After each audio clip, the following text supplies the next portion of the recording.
আর 17 রমজান বদরের প্রান্তরে জিহাদ হয়েছিল। সাহাবায়ে কেরাম যুদ্ধের ময়দানে গিয়েছিলেন যুদ্ধ করতে। যখন নবী মক্কা ছেড়ে মদিনায় গিয়েছিলেন, মক্কা ছেড়ে যখন মদিনায় নবী গিয়েছিলেন, বর্তমান মসজিদ নববী, নবী বললেন সেখানের মধ্যে মসজিদ বানাবো। এই জায়গাটা কার? সাহাবীরা খবর হলো, তারা খবর নিয়ে দেখে তাদের বাবা নাই, 2 ছোট্ট বাচ্চা, মালিক মুআজ আর মুআবিজ 2 বাচ্চা মালিক। নবী বললেন বাবা তোমাদের জায়গার মধ্যে আমি মসজিদ বানাইতে চাই, তোমরা কি বলো? তারা বলে ইয়া রাসূলুল্লাহ আমাদের মা আছে, মায়ের কাছ থেকে অনুমতি আনতে হবে। তারা যায় বলল মা, দিনের নবী আমাদের এই জায়গার মধ্যে মসজিদ বানাইতে চান গো মা, এই জায়গার দাম কত? এই জায়গার মূল্য কত? নবী মূল্য দিয়ে দিলেন। রে এলাকার মা বোনেরা, মুআজ আর মুআবিজের এই ছোট্ট 2 বাচ্চার মা কি উত্তর দিয়েছিল জানোনি? বলেছিল বাবা যাও যাও তোদের নবীর কাছে যায়া বলো রে, তোমাদের নবীর কাছে যায়া বলো, যায়া বলো এই জায়গার দাম আমরা দুনিয়ায় নিব না, এই জায়গার দাম নিব আমরা কিয়ামতের দিন। এক ভাই আর এক ভাই কাছে যাইয়া বলে এই দুশমনকে হত্যা করতে হবে রে, নবীকে বড় যন্ত্রণা দিয়েছে, তাকে হত্যা করতে হবে। কেমনে করবো? আমরা তো হাতে লাগাল পাবো না, আমরা ছোট্ট, আবু জাহেল ঘোড়ার পিঠে আছে, লাগাল পাবো না। এক ভাই আর এক ভাইরে কর তুই মার ঘোড়ার পায়ে, আমি মারবো আবু জাহেলের ঘাড়ে। আল্লাহু আকবার। এক ভাই আর এক ভাইরে বলে তুমি মারবা ঘোড়ার পায়ের মধ্যে। 17 রমজান যে বদরের প্রান্তরে জিহাদ হয়েছিল, ওই ছোট্ট বাচ্চা বলতেছে পায়ের মধ্যে তুমি মারো, আমি আবু জাহেলের ঘাড়ের মধ্যে মারবো রে। এক ভাই যখন ঘোড়ার পায়ের মধ্যে মারছে, ঘোড়া জমিনের মধ্যে লেটে গেছে, তাদের হাতের লাগালে চলে আসছে। এমনি আরেক ভাই আবু জাহেলের ঘাড়ের মধ্যে মেরে দিছে, আবু জাহেল ঘোড়ার পিঠ থেকে জমিনে পড়ে গেছে। জমিনে পড়িয়া চায় দেখে ছোট্ট বাচ্চা তাকে হত্যা করেছে। আর জোরে জোরে কাহারে আমি এত বড় বীর বাহাদুর, কোন বীর বাহাদুরের কাছে আমার জীবন শেষ হয় নাই, নাবালিক ছোট্ট বাচ্চার কাছে বুঝি শেষ হইল। কত বড় হিংসু! কয় কি মরলাম তো মরলাম, নাবালিক তোলার কাছে মরলাম, কোন বীর সেনাপতির কাছে মরি। হ্যাঁ, আল্লাহকে তোর মতন জাহিলের মরণ শিশু বাচ্চার কাছে সমাপ্তি করে দিতে পারে কে? আল্লাহ পারে। বাবা জিরানে আমার এই 2 ভাই গারে মেরে দিয়েছে। আব্দুল্লাহ ইবনে মাসউদ রাদিয়াল্লাহু তাআলা আনহু ছোট্ট বাচ্চা, এখনো তিনি ছোট্ট ছিলেন। এই বদর প্রান্তরে উনি সেই সময় ছোট্ট ছিলেন। তিনি দেখলেন আবু জাহেল নড়াচড়া করতেছে। আবু জাহেল কি নড়াচড়া করতেছে?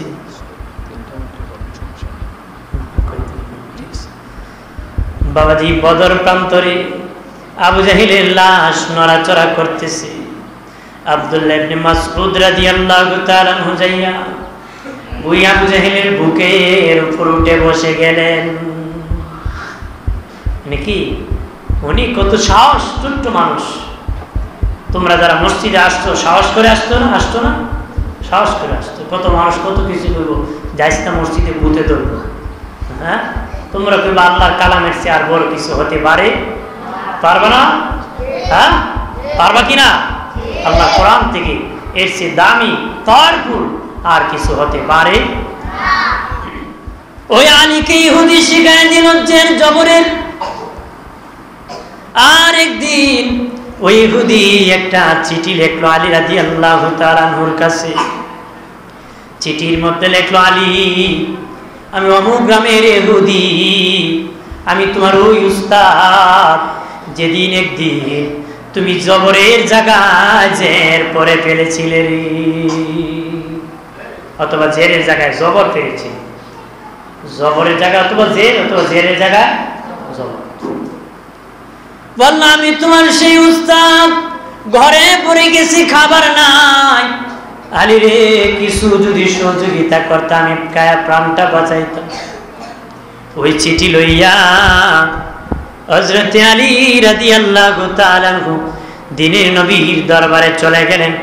যে বলে, নবীজি, একদিন কোরআন তেলাওয়াত করেছিলাম, জের জবর শিখিয়ে দিয়েছিল একজন ইহুদি। আর ইহুদি চিঠি লেখছে, সে নাকি আমার উস্তাদ, তাকে নাকি কিছু সহযোগিতা করার জন্য।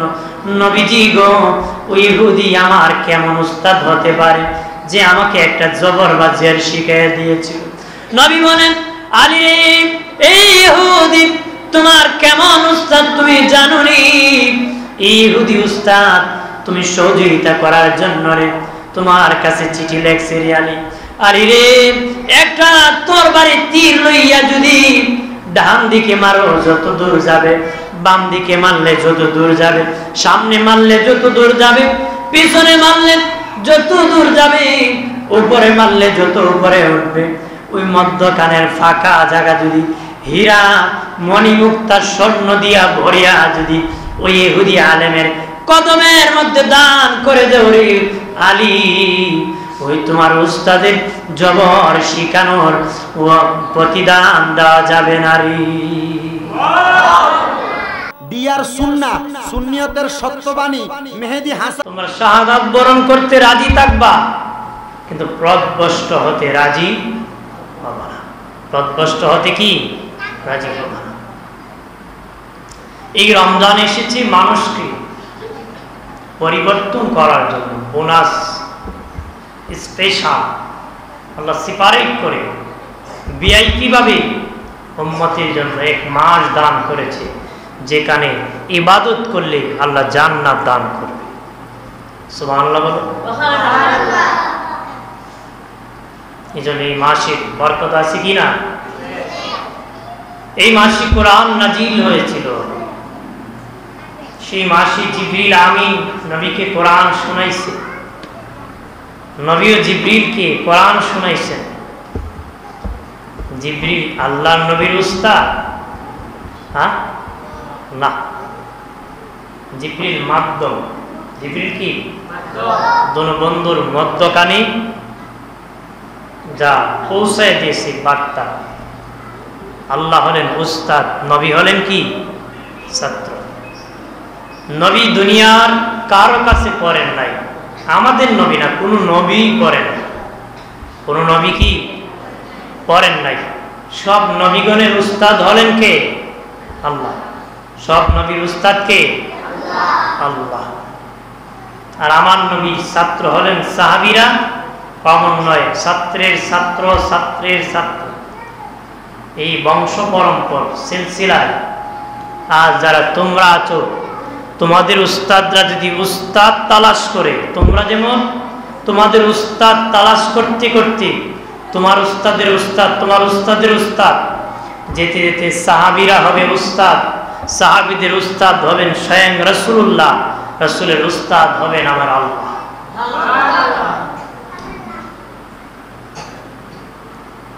এই কোরআনের দাম কত, এই কোরআনের শান কত।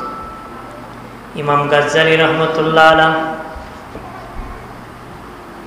ইমাম গাজ্জালী রহমতুল্লাহ আলাইহকে আল্লাহ ডেকে বলেন, গাজ্জালী তুমি ওই রহমতপুর গ্রামে সকাল বেলা চলে যাইবা, এখানে আমার একজন বান্দা আব্দুর রহমান নামে ইন্তিকাল করেছে, তুমি তার জানাজার ইমামতি করবারি। সুবহানাল্লাহ বলেন। এখানে কেউ জানাজা পড়ার মতো নাই, তুমি তার জানাজার ইমামতি করবা। ইমাম গাজ্জালী রাহমাতুল্লাহ আলাইহি বাড়ি থেকে রওনা করলেন অপরিচিত গ্রাম। জিজ্ঞাসা করতেছেন রহমতপুর গ্রাম কোথায় আছে?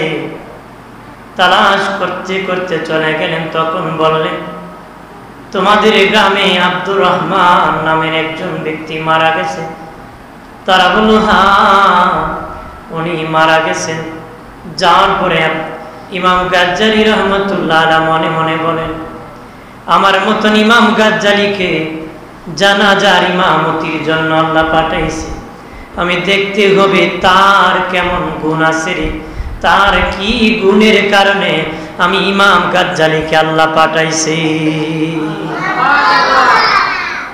তার কি গুণ সেটা আমার জানতে হবে। ছেলেদেরকে জিজ্ঞাসা করলেন, বাবারা রে, তোমাদের বাবা আব্দুর রহমানের কেমন গুণ ছিল রে, কি ইবাদত ছিল, কেমন পরহেজগারি ছিল, কেমন ইবাদত ছিল রে, কি রকম ছিল? তারা বলে, হুজুর আমরা জানি না, আমাদের বাবার ইবাদতের কোন খবর আমরা জানি না। আমার বাবা একজন কাঠুরি, জঙ্গল থেকে কাঠ কাটতেন, কাটিয়া কাটিয়া সংসার চালাতেন গো। আমার বাবার কোন গুণের খবর আমরা জানি না। ইমাম গাজ্জালী আরো চিন্তা করে গেলেন, কি গুণের কারণে আমাকে আল্লাহ জানাজার ইমামতির জন্য পাঠাইছে। বললেন, বাবারা রে, বাবারা, তোদের মা কই? তোদের মায়ের কাছে আমাকে নিয়ে যাবে, তোদের মাকে জিজ্ঞাসা করবো রে, তোদের বাবা কোন গুণের কারণে আমি ইমাম গাজ্জালীকে আল্লাহ পাঠাইছি। যতটুকু কাছে যাওয়া যায় পর্দার সাথে ততটুকুনি গেলেন, যাই বললেন, মারে আরে মা, তোমার স্বামী আব্দুর রহমানের জানাজা ইমামতি করার জন্য বহু দূর থেকে আমি গাজ্জালী আসছি, বলো রে মা তোমার স্বামীর কি গুণ ছিল? ডেকে বলে, হুজুর আমার স্বামীর তেমন কোন গুণ ছিল না, তবে একটা গুণের খবর আমি জানি গো, আমার স্বামী আল্লাহর কালাম তেলাওয়াত জানতো না গো, কিন্তু প্রতিদিন রাত হয়ে গেলে আল্লাহর কালাম পবিত্র কোরআন শরীফ আমার স্বামী বুকে লাগাইতো, মুখে দিয়া চুমু খেত আর আফসোস করতো, আর চুমু খেত এইরকম ভাবে ভালোবাসতো, এটি আমার স্বামীর গুণ ছিল।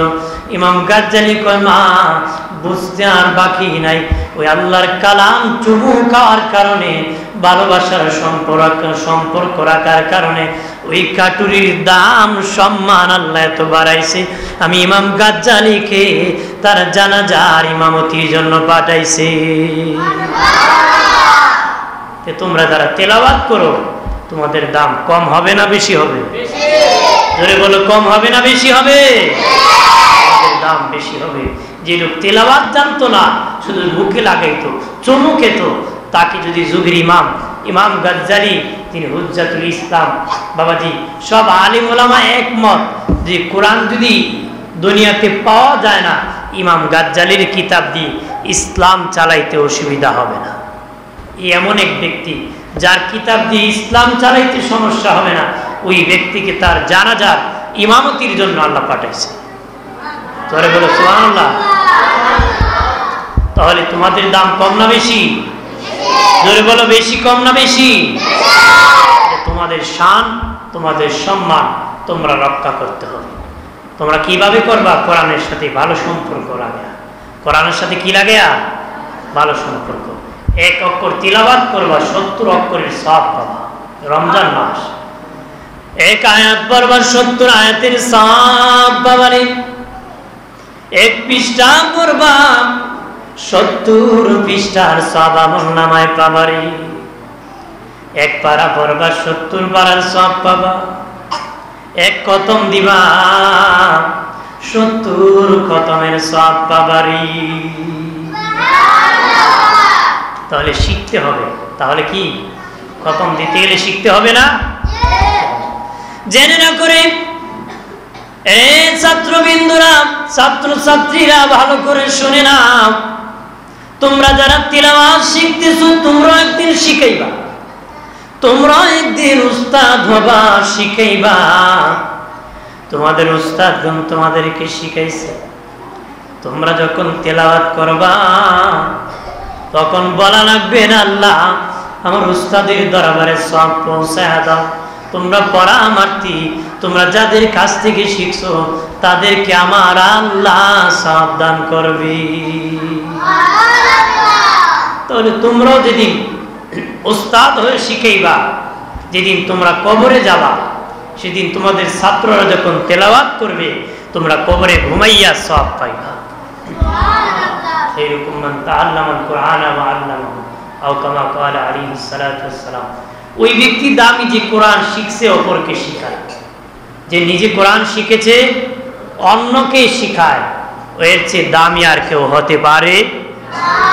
এর চেয়ে দামি কেউ হতে পারে? হ্যাঁ, হতে পারে? সম্মান, ইজ্জত, সম্মান বাড়াই দিছে কে? জোরে জোরে বলেন সাল্লাল্লাহু আলা মুহাম্মাদ সাল্লাল্লাহু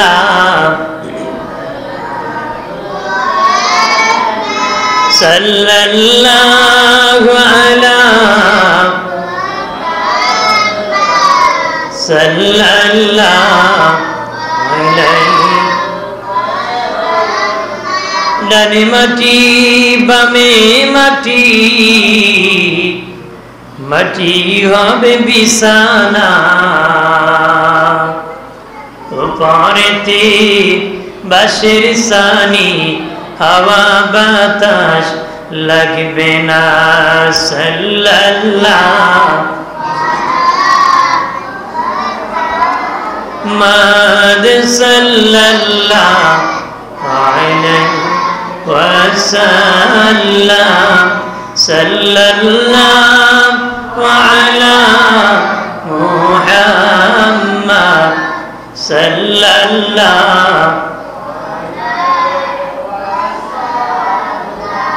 আমার প্রাণের দুস্থ বুজুর্গরা, এই বাবাজিরা, মা বোনেরা, পর্দা নিশি মা বোনেরা ভালো করে শোনে না। তোমাদের বাচ্চা যারা আমার ওই মসজিদের মধ্যে এই রমজান মাসে আল্লাহর কালাম তেলাওয়াত শিখতেছে, মারে তোদের কপাল বড় ভালো, যে সন্তান আল্লাহর প্রশংসা করে। ও আমার মা বোনেরা, তোমাদের পেট বড় ধন্য। তোমাদের সন্তান যারা মসজিদের মধ্যে আল্লাহর কালাম শিখতে এসেছে, মাগো তুমি ভাবিয়া দেখো গো, কত মায়ের সন্তান কত খারাপ কাজে আছে, কিন্তু তোমাদের সন্তান মসজিদের মধ্যে কোরআন শিখতেছে। এর চেয়ে ধন্যবাদ আর কে হতে পারে যে মায়ের সন্তানের জবান থেকে মালিকের প্রশংসা বের হয়। কার প্রশংসা বের হয়? মালিকের প্রশংসা বের হয়, আল্লাহর প্রশংসা বের হয়, যে মালিকের তারিফ আর বারবার প্রশংসা, তারই প্রশংসা বলে আলহামদুলিল্লাহ। বাবা জিরানি আমার,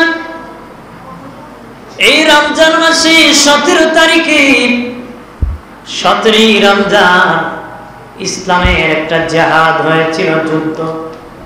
কি হয়েছিল? জিহাদ হয়েছিল, যুদ্ধ। তোমরা যারা ছোট্ট আছো তোমাদেরকে অনেক বুঝাইতে পারে জিহাদ মানে সন্ত্রাস। না না, জিহাদ মানে সন্ত্রাস নয় রে, জিহাদ মানে সন্ত্রাস দমনের নাম জিহাদ। সন্ত্রাস দমনের নাম কি? এই কথা, সন্ত্রাস দমনের নাম কি? জিহাদ। কেউ যদি খারাপই করে তার বিচারের নাম হলো জিহাদ, তার শাস্তির নাম কি? কাফেররা যখন সন্ত্রাসী অপকর্ম চালাতো তখন মুসলমানরা পাল্টা প্রতিবাদ করত, ওটাকে জিহাদ বলা হয়। ওটাকে কি বলা হয়? আর 17ই রমজান বদরের প্রান্তরে জিহাদ হয়েছিল। সাহাবায়ে কেরাম যুদ্ধের ময়দানে গিয়েছিলেন যুদ্ধ করতে। যখন নবী মক্কা ছেড়ে মদিনায় গিয়েছিলেন, মক্কা ছেড়ে যখন মদিনায় নবী গিয়েছিলেন, বর্তমান মসজিদ নববী, নবী বললেন সেখানের মধ্যে মসজিদ বানাবো। এই জায়গাটা কারে? সাহাবীরা খবর নাও। তারা খবর নিয়ে দেখে তাদের বাবা নাই, দুই ছোট্ট বাচ্চা, মালিক মুআজ আর মুআবিজ। মুআজ আর মুআবিজ দুই বাচ্চা মালিক। নবী বললেন, বাবা তোমাদের জায়গার মধ্যে আমি মসজিদ বানাইতে চাই, তোমরা কি বলো? তারা বলে, ইয়া রাসূলুল্লাহ, আমাদের মা আছে, মায়ের কাছ থেকে অনুমতি আনতে হবে। তারা যায় বলল, মা, দিনের নবী আমাদের এই জায়গার মধ্যে মসজিদ বানাইতে চান গো মা, এই জায়গার দাম কত? এই জায়গার মূল্য কত? নবী মূল্য দিয়ে দিলেন। রে এলাকার মা বোনেরা, মুআজ আর মুআবিজের এই ছোট্ট দুই বাচ্চার মা কি উত্তর দিয়েছিল জানোনি? বলেছিল, বাবা যাও যাও, তোদের নবীর কাছে যায় বলো রে, তোমাদের নবীর কাছে যায় বলো, যায় বলো এই জায়গার দাম আমরা দুনিয়ায় নিব না, এই জায়গার দাম নেব আমরা কিয়ামতের দিন, আমরা আখিরাতের দিন নিব, জান্নাতে নিব।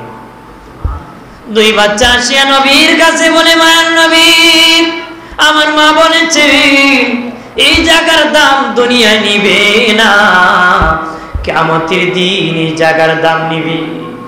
দিনের নবী খুশি হইয়া কান্নায় চোখের পানি ছেড়ে দিলে, ডাক দিয়া বলেন, বাবা রে, আমি নবী খুশি রে, যাও যাও তোর মাকে জানিয়ে দাও এই জায়গার দাম আমি দুনিয়ায় দিব, কিয়ামতের দিন আমি রাসূলুল্লাহ দিব রে, দুনিয়ায় দিব, কিয়ামতেও দিব। সুবহানাল্লাহ বলো না। নবীজি মসজিদ বানাইলেন। বদরের জিহাদ যখন এসে গেল, বদরের যুদ্ধের ঘন্টা যখন বেজে গেল, মুআজ আর মুআবিজ দুই ভাই আসিয়া বলে, নবীজি গো, আমরা জিহাদের মাঠে যাব আপনার সাথে বদরের প্রান্তরে। ছোট্ট ছোট্ট দুই বাচ্চা আসিয়া বলতেছে, খেয়াল করো, তোমাদের মতন ছোট্ট বাচ্চা দুটা আসিয়া বলতেছে, মায়ের নবী আমরা জিহাদে যাব। নবী বললেন, না না, ছোট্ট বাচ্চা জিহাদে যাওয়া যাবে না রে। তারা বলে, না না, আমরা জিহাদে যেতে হবে, নতুবা মসজিদের নববীর জায়গা দিব না গো, জিহাদের মাঠে যেতে পারো, অভিমান করতেছে। নবী বলেন, ঠিক আছে, দুইজন যাওয়া যাবে না, একজন যেতে হবে রে। কে যাবে? যে কুস্তি দিয়া যাকে ফেলে দিতে পারবে সে জিহাদের মাঠের মধ্যে যাবে। এর আগে দুই বাচ্চা, নবী বলেছিলেন তোমরা ছোট্ট, তারা কি করছিল জানোনি? তাদের বুড়ি আঙ্গুলের মধ্যে ভর করে একটু উঁচু করে নবীকে দেখাইতেছে, নবী আমরা উঁচু হয়ে গেছি, অনেক লম্বা। দেখেন নবীকে আমি কি দেখি না? তোমরা আঙ্গুলের মধ্যে ভর করে উঁচু করে দেখাইতেছো, লম্বা হয়ে গেছো, তবে একজন যেতে পারবা, দুজন যাওয়া যাবে না রে। কুস্তি লাগো, যে জিতবে সে জিহাদের মাঠে যাবে। ছোট ভাই আর বড় ভাই যখন কুস্তি লেগে গেল, বড় ভাই ছোট ভাইকে জমিনে যখন ফেলে দিল, ছোট ভাই বড় ভাইয়ের কানাকানি বলে, ভাই তুই তো আমাকে ফেলে দিয়েছ, একা একা চলে যাবে, আমি তো যেতে পারবো না রে, শহীদ হতে পারবো না, জিহাদের মাঠে যেতে পারবো না, নবীর দুশমনকে কতল করতে পারবো না, বাইরে মেহেরবানি করে একটু সুযোগ করে দাও, তুমি যেমন আমাকে ফেলে দিয়েছো, এবার আমি উঠিয়া তোমাকে ফেলে দিব। নবীকে বুঝাইব, আমরা দুই ভাই শক্তিতে সমান, আমরা দুই ভাই শক্তিতে সমান। এক ভাই বড় ভাই ছোট ভাইকে ফেলে দিয়েছে, ছোট ভাই উঠিয়া বড় ভাইকে আবার ফেলে দিছে। নবীকে বলে, নবী দেখেন না, আমরা দুই ভাই সমান, শক্তি সমান, আমরা জিহাদে যুদ্ধ করতে পারবো। দিনের নবী বললেন, চালা কি করতেছো, চলো রে। জিহাদের মাঠে চলে গেল, এই ছোট্ট দুই ভাই জিহাদের মাঠে চলে গেল রে বাবাজি। জিহাদের মাঠে তাঁবুর মধ্যে নবীজি বললেন, তোমরা দেখিও জিহাদের মাটির মধ্যে, যুদ্ধের মধ্যে যায় না রে, জিহাদ করতে তোমরা যায় না। একজন অন্ধ সাহাবী কে বললেন, তুমি তাঁবুর মধ্যে বসে থাকো। তাদেরকে বললেন, তুমি তার পাশে বসে থাকো। সাহাবী বললেন, তাদেরকে নিয়ে তোমরা বসে থাকো। জিহাদের মাঠে যখন যুদ্ধ শুরু হয়ে গেল, ছোট্ট দুই বাচ্চা বদরের প্রান্তরে 17 রমজান জিহাদের প্রান্তরে চলে গেল। আব্দুর রহমান আউফ রাদিয়াল্লাহু তাআলা আনহুকে রেখে বললেন, শুনেছি ওই দুই বাচ্চা যাইয়া নবীর একজন সাহাবীকে বললেন, শুনেছি মক্কায় আবু জাহেল নাকি নবীকে বড় ডিস্টার্ব করেছে, নবীর বড় দুশমনী করেছে। চাচা, আবু জাহেল শুনেছি বদরের প্রান্তরে যুদ্ধের মাঠে এসেছে। এই লোকটাকে আমরা চিনি না, নবীর দুশমনকে চিনতে চাই। তোমরা শিখে রাখবা নবীর প্রেম, নবীর দুশমনকে সেটাও শিখে রাখবা। নবীর ভালোবাসা তোমাদের এখন থেকে দরকার আছে কিনা? এই ছোট্ট বাচ্চা আশিকে রাসূল, আশিকে নবীর সাহাবী, ছোট্ট ছোট্ট এই সাহাবীরা কত নবীর আশিক। কয় মক্কায় নবীকে আবু জাহেল বড় ডিস্টার্ব করেছিল।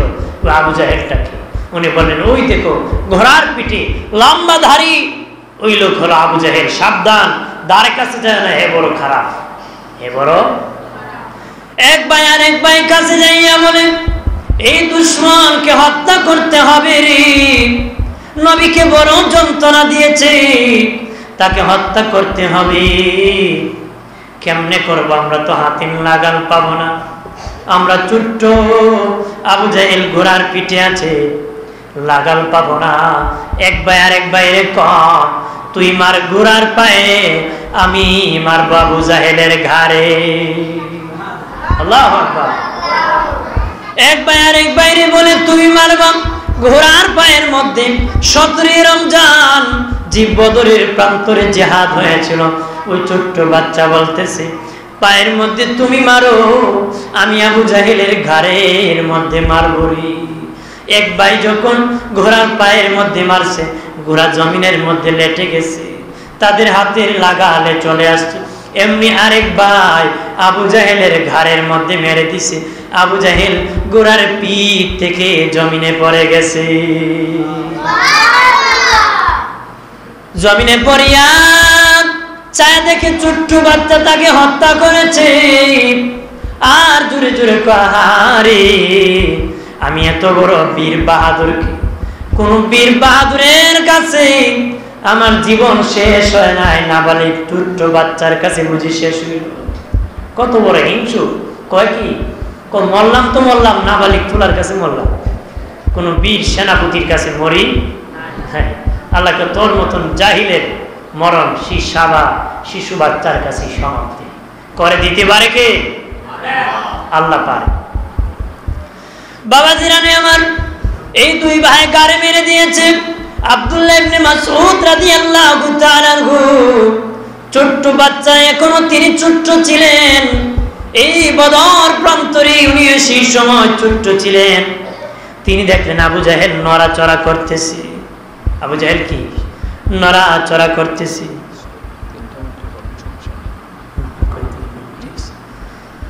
বাবাজি, বদর প্রান্তরে আবু জাহেলের লাশ নড়াচড়া করতেছে। আব্দুল্লাহ ইবনে মাসউদ রাদিয়াল্লাহু তাআলা আনহু যাইয়া ওই আবু জাহেলের বুকের উপর উঠে বসে গেলেন।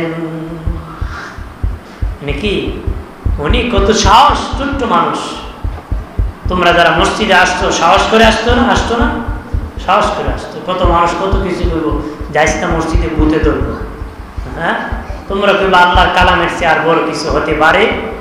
পারবে না? হ্যাঁ, পারবা কিনা? আল্লাহ কোরআন থেকে এর চেয়ে দামি পাওয়ারফুল আর কিছু হতে পারে? জিহাদের মাঠের মধ্যে আব্দুল্লাহ ইবনে মাসউদ রাদিয়াল্লাহু তাআলা আনহু বুকে উঠিয়া বসে গেলেন। উনি তরবারি নিলেন, মাথা কাটবেন আবু জাহেলের, একদম মাথা আলাদা করে দিবেন, আলাদা। তখন আবু জাহেল কয়, আমার মাথা কাটবা নাকি? কহা মাথা কাটবা, মাথা কাটবো। কত বড় হিংসু। তখন আমার মাথা যখন কাটবে, একটু বড় করে মাথা কাটবা, ছোট্ট করে মাথা কাটিও না রে। ছোট্ট করে যদি কাটো, মানুষ বুঝবে না এটাতে নেতার মাথা। একটু বড় করে মাথাটা কাটবা, মাথা দেখলে যেন বুঝে এটা হলো নেতার মাথা। কেমন নেতা? হুমরা সুমরা। কথা বলেন ঠিক না? আমরা কত নেতা আছে, আতি পাতি শিখি। হ্যাঁ হ্যাঁ, আছে কিনা? অভাব নাই। হ্যাঁ কয় আমার মাথাটা বড় করে কাটিস, মানুষ যেন বুঝতে পারে এটা নেতার মাথা। এটা কার মাথা? নেতার মাথা। আব্দুল্লাহ ইবনে মাসউদ বড় করে কাটছিলেন, এত বড় কাটছিলেন যে উনি নিতে পারতেছিলেন না, তখন কান ছিদ্রি করে রশি ঢুকাইয়া আল্লাহ রাসূলের দরবারে তার আবু জাহেলের মাথা নিয়ে গিয়েছিলেন। সুবহানাল্লাহ বলো না, আল্লাহু আকবার বলো। ওই অন্ধ সাহাবী বদরের প্রান্তরে তাঁবুর মধ্যে বসে রয়েছেন। আল্লাহর নবী আসিয়া দেখেন ছোট্ট দুই বাচ্চা বদরের প্রান্তরে চলে গেছে। বললেন তোমার কি জানো না? কয় না ইয়া রাসূলুল্লাহ, কোন সময় তারা চলে গেছে আমি বলতে পারি না। নবীজি ছোট্ট বাচ্চারা পর্যন্ত জিহাদে চলে গেছে গো, সাহাবীরা শহীদ হইতেছে, আমার দুইটা চক্ষু নাই, যদি থাকতো আমি বদরের জিহাদে যাইতাম। আমি তাঁবুতে বসে থাকতাম না, আমিও জিহাদের মাঠে। মায়ের নবীজি গো একটু মেহেরবানি করে যদি আমার জন্য দোয়া করতেন, আল্লাহ যদি আমার দুইটা চক্ষু দিত, আমি তাঁবুর মধ্যে বসে থাকতাম না, আমি জিহাদের মাঠে যেতাম, যুদ্ধের ময়দানে জিহাদ করতাম, বদরের প্রান্তরে আমি জিহাদ করতাম। নবীজি তুতু মুবারক তার চোখের মধ্যে লাগায় দিলেন, সাথে সাথে আমার আল্লাহ তার দুটি চোখের দৃষ্টি শক্তি ফিরাইয়া দিছে। এই অন্ধ সাহাবীর চক্ষু আল্লাহ ভালো করে দিয়েছে। নবীজির তুতু মুবারক লাগানো মারতে তার চক্ষু ভালো হয়ে গেছে। চোখের ফার যখন এসে গেল, তাঁবু থেকে বাহির হয়ে গেল, সামনে যায় একটা খেজুরের ডাল পেল, খেজুরের ডাল হাতে নিয়ে বলে নবীজি একটু আপনার নূরের হাত মুবারক বুলায় দে, আমি ডাল দিয়া জিহাদ করব, যেহেতু কোনো তরবারি নাই আমি জিহাদের মাটির মধ্যে চলে যাব। নবী বললেন বাবা সাহাবী, যে যুদ্ধের ময়দান ঢং চলবে না রে। সাহাবী বলল ইয়া রাসূলুল্লাহ, নবীজি আপনার নূরের হাত মুবারক এই খেজুরের ডালের মধ্যে একটু লাগায় দেন গো নবী। নবীজি খেজুরের ডালার মধ্যে এইভাবে হাত বুলায় দিলেন। উনি খেজুরের ডাল নিয়ে এত বড় আসে জিহাদের মাঠের মধ্যে ঝাঁপিয়া পড়ে গেলেন। কাফেররা দেখে পাগললি চলে আসছে, খেজুরের ডাল নিয়ে এমনি তরবারি মারছে ওনার দিকে, আমি এমনি খেজুরের ডাল ধরে দিছি, খেজুরের ডালের মধ্যে লাগিয়া বেঈমানের কাফেরের তরবারি ভেঙ্গে জমিনে পড়ে গেছে। যে তরবারি বানায় কাফের, উনি খেজুরের ডাল ধরা মারতে তরবারি ভেঙ্গে জমিনের মধ্যে পড়ে যাচ্ছে। উনি কয় এটা তরবারির থেকে আরো বড়, তরবারি এত ধার না, খেজুরের ঢাল তত ধার হয়েছিল। নবীজি নূরের হাত মুবারক লাগানো মারতে এই খেজুরের ডাল তরবারি থেকে আরো ধার হয়েছিল। শত শত কাফের বেঈমানকে খেজুরের ডাল দিয়ে দুনিয়ার থেকে বিদায় দিছে। 313 জন সাহাবী ছিল, কিন্তু বিজয় এসে গিয়েছিল। জিহাদের মাঠে সাহাবীরা বদর প্রান্তরে কাতারে কাতারে দাঁড়িয়ে আছে সাহাবীরা। নবী বললেন সোজা হয়ে দাঁড়িয়ে থাকো।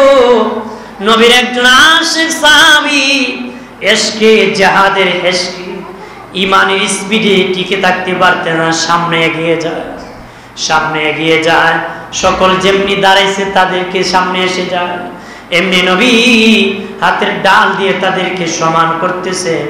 সমান করতে ডাল ওই সাহাবীর পেটের মধ্যে লেগে যায়। ওই সাহাবী বলে নবীজি আমি বড় ব্যথা পাইছি গো নবী ডাল লাগার কারণে। নবী বললেন আমি কষ্ট দিয়েছি, আমি তোমাকে ব্যথা দিয়েছি, বিচার করব, এই কষ্টের বিচার হবে রে বাবা সাহাবী। এমনি দিনই নবী জুব্বা মুবারক খুলে ফেললেন, বললেন কাপড় খুলিয়া তরবারি হাতে দিয়ে বললেন না, আমি যেভাবে তোমাকে আঘাত করেছি তুমি পাল্টা আমাকে আঘাত করো রে, তুমি আমাকে পাল্টা আঘাত করো। এই বদরের প্রান্তরে ওই সাহাবীকে যখন সাহাবী নবী জামা মুবারক জুব্বা মুবারক খুলে বললেন আঘাত করো। ওই সাহাবী এমনি তার নবীর সিনা মুবারককে জড়ায় ধরিয়া কয়, চোখের পানি জারিয়া বলে, নবী, ও মায়ের নবী, জীবনে বড় ইচ্ছা ছিল গো নবী, আপনি নূরের বদন মুবারকের মধ্যে আমার দেহটা লাগাই দিব, কিন্তু কিভাবে বলবো সাহস পাইতেছিল। আজকে যেহেতু একটা সুযোগ এসেছে, এই সুযোগে আপনি নূরের বদন মুবারকে লাগাই দিলাম। আমি সাবি নিশ্চিত আপনি নূরের বদন মুবারকে লেগেছে, নিশ্চিত আমার দেহটা জাহান্নামে যাবে না রে। আপনি নূরের দেহ মুবারকে লেগেছে, আমার ইচ্ছা আমি এখন নিশ্চিত হতে পারলাম যে নূরের নবী দেহ মুবারকের মধ্যে আমার দেহ লেগেছে, এই দেহ জাহান্নামের আগুনে জ্বলবে না। বিজয় বদর প্রান্তরে 17ই রমজান হয়েছিল। হযরত আলী রাদিয়াল্লাহু তাআলা আনহু বলেছিলেন, দুই জিনিস আমার বড় প্রিয়, একটা হলো ঠান্ডার দিনে ঠান্ডা পানি দিয়ে ওযু করা আমার কাছে বড় প্রিয়। ঠান্ডা দিনে ঠান্ডা পানি দিয়া ওযু করা আমি আলীর কাছে প্রিয়। হযরত আলী আরো বলেছিলেন, রোজা রাখিয়া জিহাদের মাঠে যুদ্ধ করাটা আমি আলীর কাছে বড় প্রিয়। রোজা রাখিয়া জিহাদের মাঠে জিহাদ করাটা আমি আলীর কাছে কি প্রিয়। আমরা হলো রোজা রাখিয়া জমিনে কাজ করা বড় প্রিয়। কাজ করা কি আল্লাহ এত শক্তি দিছে, বড় এত কাজ পারে যে জুড়ে রাখতে পারে না। কে রাখতে পারে না? রোজা রাখতে পারে না। আল্লাহ এত শক্তি তার গায়ে দিছে, আর এত বেশি মেহনত করতে পারে, এই জন্য রোজা রাখতে পারে না। আল্লাহ যদি ক্ষমতা ভাঙ্গে দিত তাহলে মনে হয় ঘরে পরে থেকে রোজাটা রাখতো না। কি বলেন? ট্যাংটুং ভাঙলে তো শক্তি কম থাকতো, জমিনে কম কাজ করতে পারতো না, অন্তত পক্ষ রোজা রাখতো। আল্লাহ তার গায়ে দেহে শক্তি দিচ্ছে বেশি, কাজ করে বেশি, এত কাজ আমার মতন লোক কি রোজা রাখতে পারবো? আমার আরো কত কাজ আছে। এরকম বেলাজও আমাদের সমাজে আছে। তার নাফরমান একটু নিজের দিকে তাকায় না, সেই ক্ষমতার মালিক কে? তোমাকে শক্তি দিয়েছি, শক্তি নিয়ে দিতে পারে কে? আরে এখন যদি না পারো রাখবা কোন সময় মিয়া? বউ কয় বুড়া কালো যখন রোজা রাখে না, এক সময় জোয়ান কি ঠেলা রাখছে না, আর এখন বুড়ার বার্ধক্যতার কারণে রাখতে পারে না। তা রাখলে কোন সময়? রাখতে তো হবে জোয়ান সময়, যে সময় ছোট্ট বয়স, যে সময় শক্তি আছে ওই সময় রাখতে হবে। বুড়া বয়সে তো অনেক জটিলতা এসে যেতে পারে, অসুস্থতা এসে যেতে পারে, যে সময় ডাক্তার বলতে পারে যে তুমি রোজা রাখলে মারা যাইবা, অত নাও রাখতে পারো, কিন্তু জোয়ান সময় রাখতে হবে কি না? সবসময় ইমানদার যে সময় রোজা ফরজ হয়েছে মৃত্যু পর্যন্ত সে রোজা রাখা কি ফরজ। রোজা রাখা কি ফরজ। কিন্তু বার্ধক্য, অসুস্থতা, কেউ জ্ঞান নাই এমন ব্যক্তির জন্য আরো আছে, ইসলামের বিধান আছে যে তোমার জন্য কিছু ছাড় আছে, পরে রাখবা অথবা এখন ভেঙে ফেলো, এমন বিধান আছে। মোট মিলে ইমানদার রোজা রাখতে হবে। ইমানদার কি রোজা রাখতে হবে। তোমাদের কি বলবো, তোমরা উস্তাদকে শ্রদ্ধা করবা। উস্তাদদেরকে কি করবা? শ্রদ্ধা করবা। উস্তাদদেরকে শ্রদ্ধা করো না, দেখবা তোমরা তো স্কুল কলেজে পড়ো, স্কুলে পড়ো, কলেজে পড়বা, অত অনেকে পড়তে পারো, পড়বা। জীবনে কোনো হিন্দু স্যারের সাথে বেয়াদবি করবা না। করবা? অন্য ধর্মের কোনো স্যার হলো তার সাথে কোনোদিন বেয়াদবি করবা না। কোনো হুজুর দূরের কথা, কোনো মুসলমান স্যার দূরের কথা, কোনো হিন্দু স্যারের সাথেও খারাপ আচরণ করা যাবে? যাবে? যাবে না। তোমাদের যে উস্তাদরা তোমাদেরকে শিখায়, এইখানে দারুল কেরাতে যে উস্তাদ আছে তাদের মূল্য কত জানোনি? তারা কি শিখাইছে? কোরআন শিখাইছে। হযরত আলী রাদিয়াল্লাহু তাআলা আনহু কোরআন তেলাওয়াত করতেছে। কি তেলাওয়াত? উনি জেরের জায়গায় জবর পড়ে ফেলছেন। তখন একজন ইহুদি, আরববাসী তো আরবি ভালো বুঝে, ভালো বুঝে না? একজন ইহুদি বলতেছে, আলী এখানে জের হবে, জবর হবে না। ওই আলীকে ইহুদি শিখায় দিল জের জবরের। আর একদিন ওই ইহুদি একটা চিঠি লিখলো আলী রাদিয়াল্লাহু তাআলা আনহুর কাছে। চিঠির মধ্যে লিখলো, আলী আমি অমুক গ্রামের ইহুদি, আমি তোমার ওই উস্তাদ, যেদিন একদিন তুমি জবরের জায়গায় জের পরে ফেলেছিলে রে, অথবা জেরের জায়গায় জবর ফেলেছিলে। জবরের জায়গায় অথবা জেরের জায়গায় জবর। বললাম আমি তোমার সেই উস্তাদ, ঘরে পড়ে গেছি, খাবার নাই। আলী রে, কিছু যদি সহযোগিতা করতে আমি কায়া প্রাণটা বাঁচাইতাম।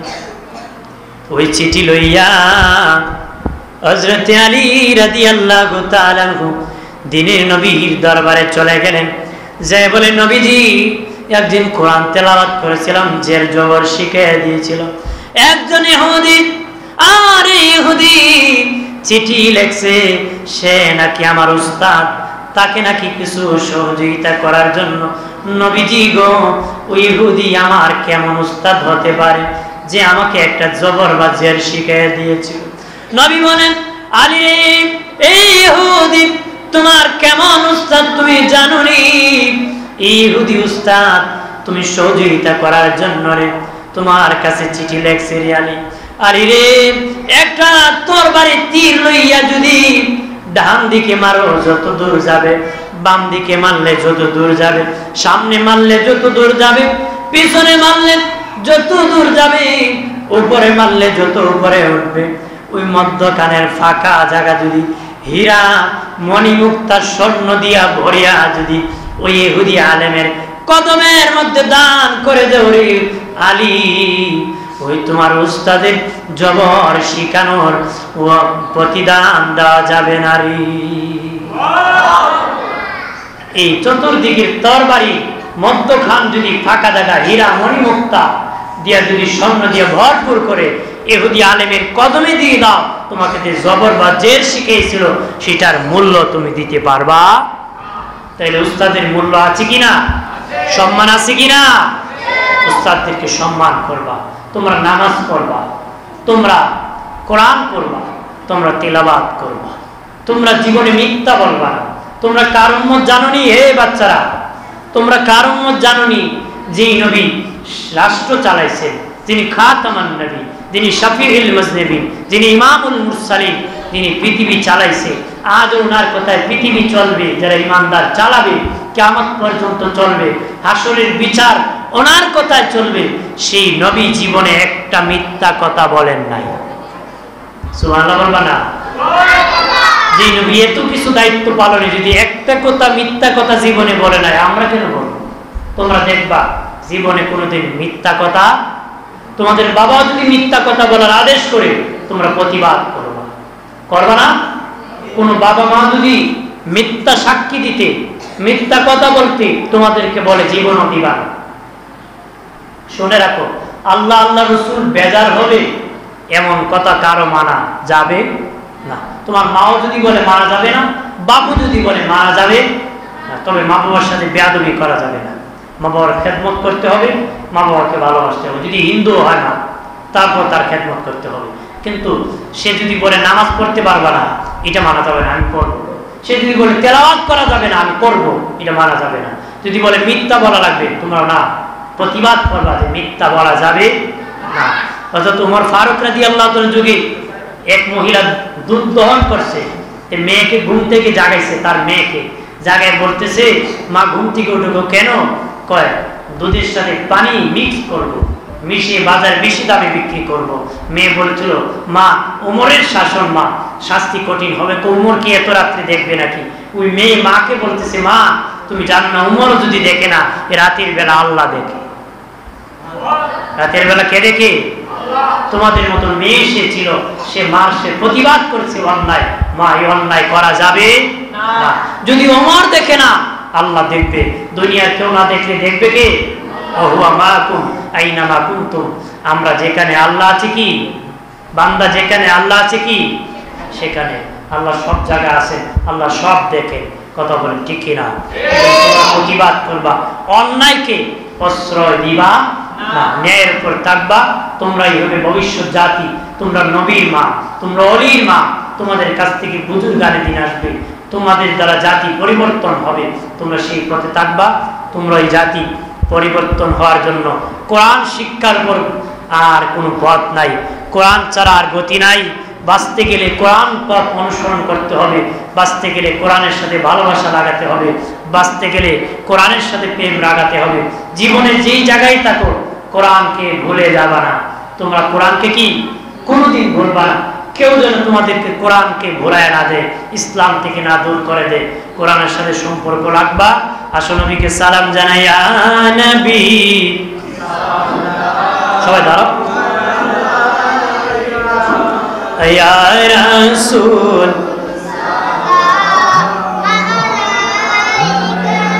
ইয়া হাবিব,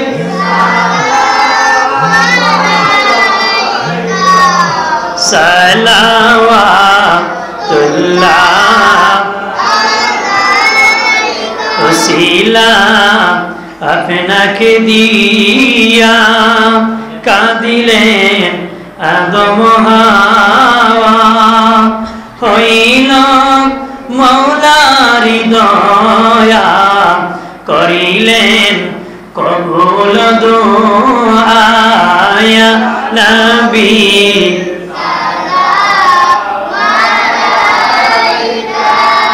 ইয়া রাসূল,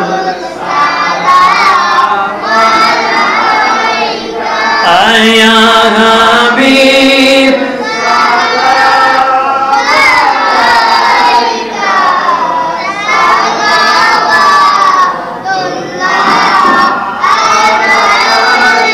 আপনি যে মদিনা হইতে সব কিছু পারেন দেখিতে, আমরার লাশ কবরে রাখিলে লয়েন গো আপনার কুলে, ইয়া নবী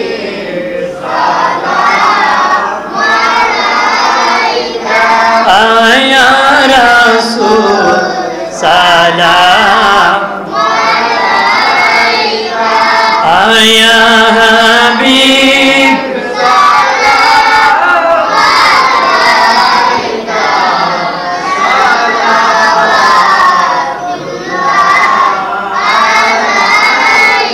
আলে নবী আসহাবে নবী শুহাদায়ে কেরাম ভুলে বাগি रिसालत पहला मुस्तफा जाने नाम शम्ए बज में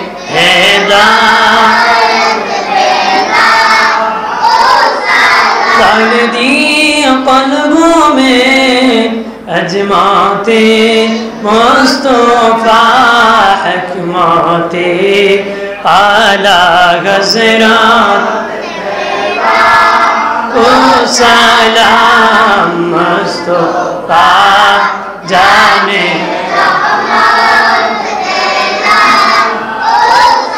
नाम शम्ए बज में हैदार सलमियाकुम वसल्लु अला सदरिल अमीन मुस्तफा मा जा इल्ला रहमतल लिल आलमीन बिकमालिही कशफत दुजा बिजमालिही हसनत जमीउ बिसालिही सल्लु अलैहि व आलिही। তোমরা যারা ছাত্রীরা আছো তোমাদেরকে বলবো তোমরা নবীকে ভালোবাসবা, সবসময় মহব্বত করবা। এটা পুরুষের যেমন যেমন নারীদের জন্য কি তেমন নবীকে তোমরা ভালোবাসতে হবে, আমরাও বাসবো, সকলে ভালোবাসতে হবে। আমরা যেমন কিয়াম করি তোমরাও ঘরে বসে দাঁড়ায় কিয়াম করতে পারবা। তোমরা করবা না? করবা, আওয়াজ করে না, চুপে চুপে তোমরা বাসার মধ্যে কিয়াম করবা, নবীকে সালাম জানাবো। অনেক মা বোন আছে যে তারা করে না, মনে করে যে এটা পুরুষের জন্যই, আমার জন্য না, অনেক সময় জায়গায় দাঁড়ায় না। তোমরা তোমাদের পর্দার সাথে ঘরের ভিতর নবীকে সালাম জানাবা, আশিক রসুল হবা। নবীর আশিক ছিল অনেক মহিলারা যারা ইশক পাগল ছিল, যাদের সন্তান নবীর কাছে, আনাসের মা নিয়ে নবীর কাছে কইছে, নবী আমি পেটে বহন করছি, আমি দুধ পান করাইছি, প্রসব যন্ত্রণার কষ্ট করছি, খেদমত করবে আপনার। খেদমত করবে কার? রাসূলুল্লাহ। রসুলের খেদমত করে। হযরত আনাস বলে, আমি আমার মাকে যাই না দেখতে, যাই না, গেলে আমার মা বেজার, না গেলে আমার মা খুশি। কেন খুশি? যে আমার নবীর খেদমত আমার আনাস করে। আমার নবীর খেদমত যত বেশি করি আমার মা তত খুশি হয়। তত কি তোমরাও যারা এলাকার মা বোন আছো, তোমার সন্তান নামাজ পড়লে তুমি বেশি খুশি হবা, তেলাওয়াত করলে আরো বেশি খুশি হবা, হুজুর খেদমত করলে, হুজুরদেরকে মানে তার কাছে শিক্ষা শ্রদ্ধা করলে, ধর্মকে মহব্বত করলে, এরকম ভালোবাসলে যদি হয় তোমরা বেশি খুশি হবা। দিন পালন করতে তোমরা বেশি খুশি হবা, সন্তানদেরকে উৎসাহ দিবা, তোমরা নবীর আশিক হয়ে থাকবা। দেখো নবীর দুশ্মন কেউ হবে না, জীবন ভর নবীর আশিক হয়ে থাকবা। কোন দুশ্মনের রসুল যেন, তোমরা যারা আছো ছোট্ট বাচ্চা, এখন ডিজিটাল যুগ, মোবাইলের কারণে অনেক বাচ্চারা পথভ্রষ্ট হয়ে যায়। তোমরা যারা আছো, তোমরা, আমরা হলাম সুন্নি, আমরা কি সুন্নি? তোমরা সুন্নি হবে না? আমরা যেমন তোমরাও সুন্নি। আমরা জান্নাতে যাব, তোমরাও যাবা। কেন যাবা? তোমরা আহলে সুন্নাহ ওয়াল জামাতের আকীদা বিশ্বাস করবা। তোমরা যদি গলত আকীদা বিশ্বাস করো, পথভ্রষ্ট হয়ে যাবা, তোমাদের আওলাদগণ পথভ্রষ্ট হয়ে যাবে। এজন্য তোমরা আহলে সুন্নাত ওয়াল জামাতের সহিহ আকীদা থাকবা। যেখানে যাও না কেন সুন্নি আকীদা ছাড়বা না, এটি জান্নাতের পথ। এটা কি? যত আছে সব নগ্ন পথ, পথভ্রষ্ট জাহান্নামের পথ, একমাত্র সুন্নিয়ত হলো নাজাত প্রাপ্ত পথ। আল্লাহ আমাদের সকলকে কবুল করো, বলো আমিন। আল্লাহুম্মা আমিন। আলহামদুলিল্লাহি রাব্বিল আলামিন। আসসালাতু ওয়াসসালামু আলা সাইয়্যিদিল আমবিয়াই ওয়াল মুরসালিন ওয়া আলা আলিহি ওয়া আসহাবিহি আজমাইন।